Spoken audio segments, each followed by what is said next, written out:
Hey everybody, it's Kurt. Welcome back.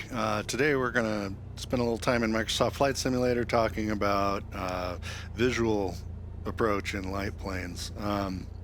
Specifically, the reason why I'm doing this is I talk to a lot of people online who are gauge fixated, and you can't be. You'll never get smooth approaches. You'll never get smooth landings. The only time you should be deep in your dashboard is if you're flying instrument. If you're flying a visual approach, it's called visual because you're looking out the window. So the only instruments that are really needed to fly visual approach is the airspeed indicator and the turn coordinator. The others are optional. You don't need them. Altitude doesn't matter. Rate of descent doesn't matter. That's all for other stuff. So I'm going to teach you how to do this. I'm going to teach you how to do it just looking out the window.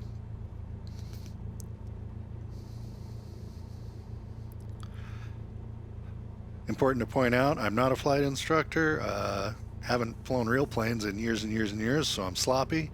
But the concepts are the same no matter what, so don't pick it apart. Just get what you can from it. If you're an experienced pilot or a very experienced simmer, this video is probably going to be useless to you. This is for the guys who are looking to improve their landings a bit. Over on the right hand side on the bottom, I have a control position indicator there, and the reason for that is because we're going to be looking straight out the window with no gauges, so I thought it might be helpful for people to see what we're doing.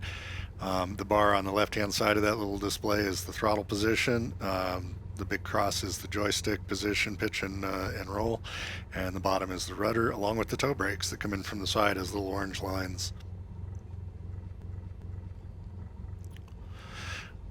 We're flying at Inyokern at Ridgecrest, California, and the reason I picked it is it's gusty here, so it's not just a no-weather approach, and there's not too much city terrain or buildings that are going to cause frame rate issues.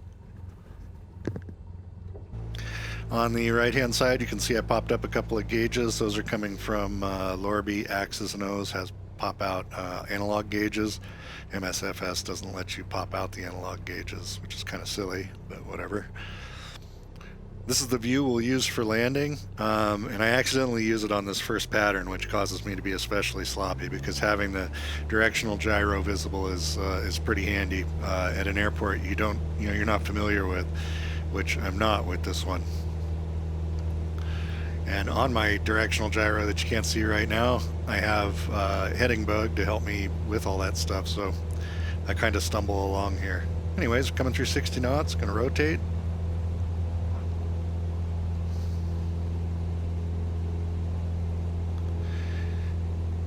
And for anyone who says you can't take off dead straight in Microsoft Flight Simulator, I'm going to tell you it's about having your rudders set up properly. Because I don't know if you saw that windsock back there, but this is about a 20-degree crosswind at 5 to 15, and no problem.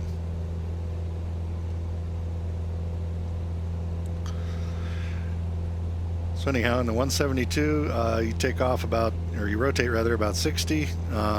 Initial climb out about 65 knots, and then let the nose come down and accelerate to about 70 knots.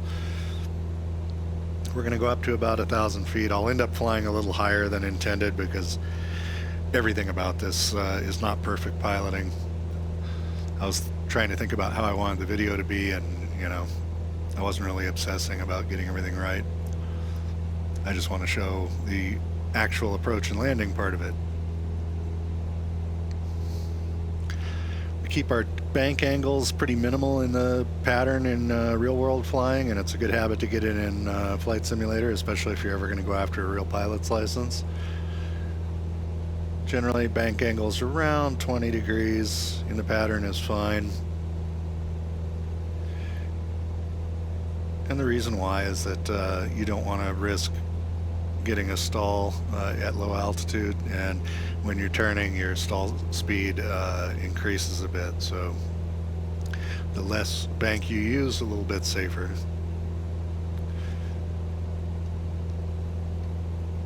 So we're about 1,000 feet now. I'll end up overshooting a bit.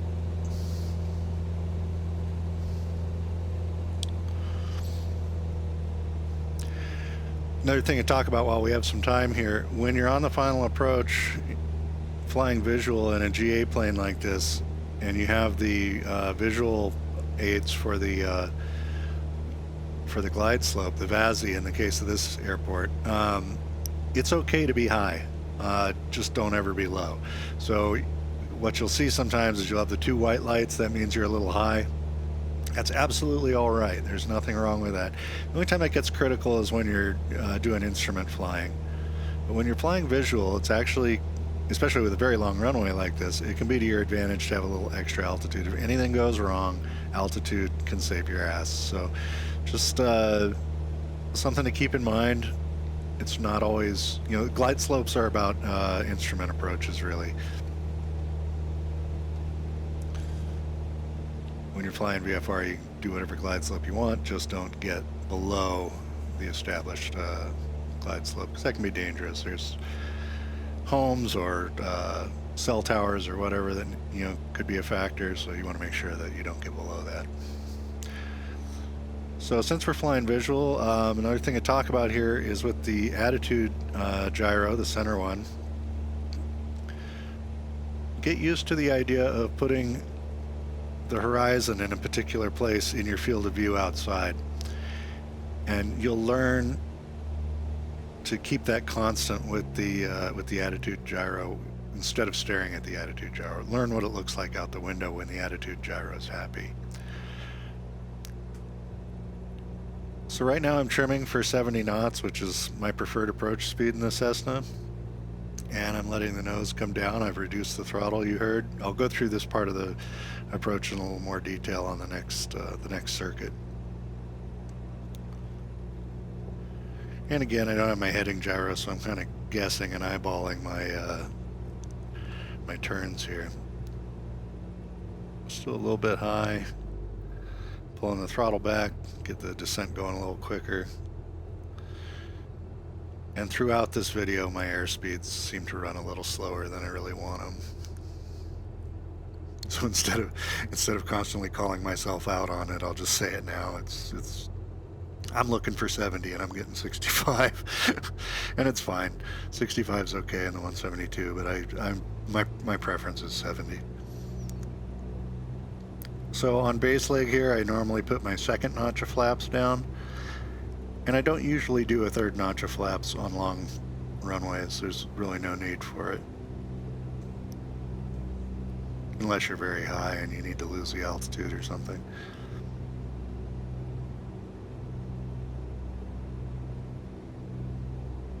Okay, and now I can see the VASI lights down there. We're a little bit high. It's not bad though. Visual picture's good. Airspeed 70 knots. So what I want to do is put the threshold in a spot on my windscreen and kind of just keep it there. The way I'm going to do that is if it starts to drift down toward the cowling, that means I'm getting a little high up, so I want to reduce throttle. And if it starts to drift upward toward the top of the screen, that means I'm getting low and I need to add throttle. Since I've trimmed the plane for 70 knots, I shouldn't need to mess with pitch too much. Although here it's clearly getting a little slow, so I'm going to end up pitching down a bit and adding throttle so that I can simultaneously increase my speed without diving. You can see the threshold staying more or less in the same part of the screen, about the best you could do for a gusty day. The VASIs are now red and white, which is really more, right on the glide slope. Hold the threshold there, keep adjusting the throttle.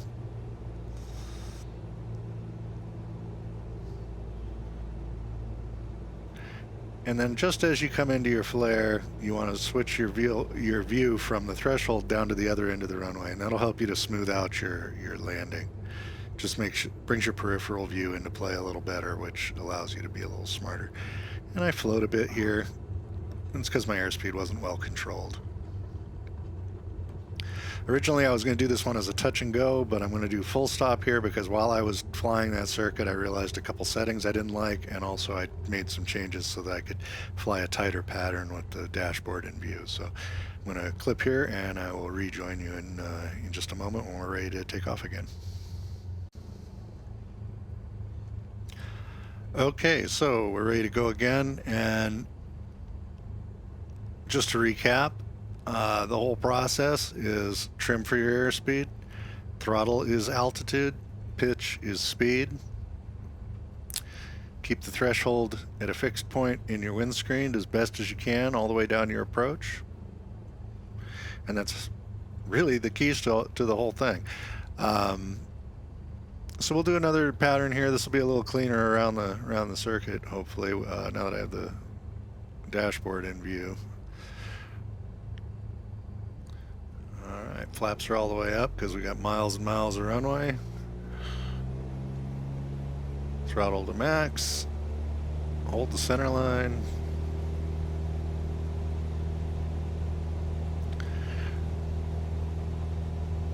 Gonna rotate between 55 and 60. Initial climb at 65, climb out at 70.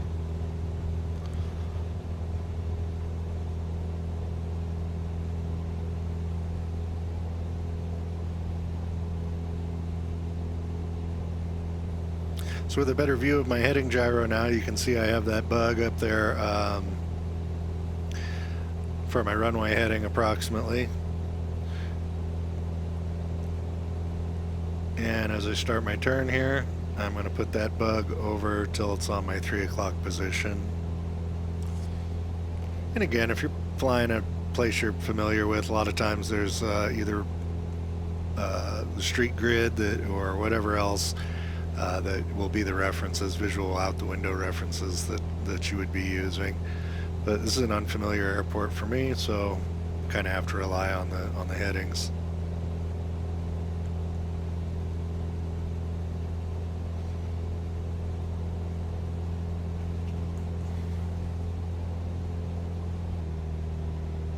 So now I'm basically just trimming to try and get to level, about 1,000 feet here.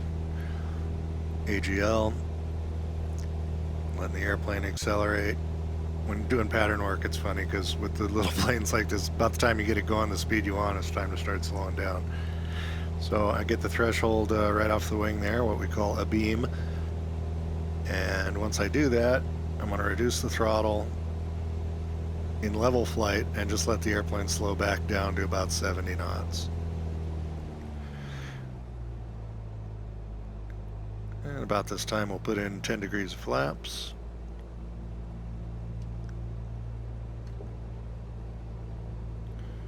And we'll start the base turn.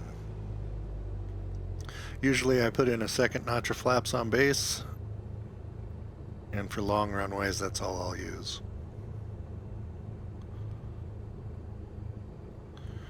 So again, trying to maintain 70 knots.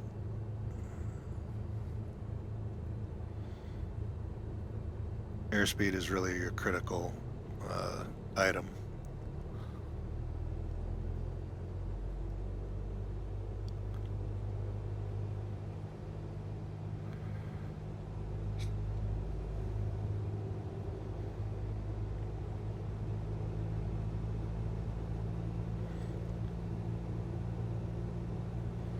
With the 172 in real life is much like in flight sim, where your alignment with the runway is a mystery until it comes into the front, because when the wings dipped for the turn, you can't see.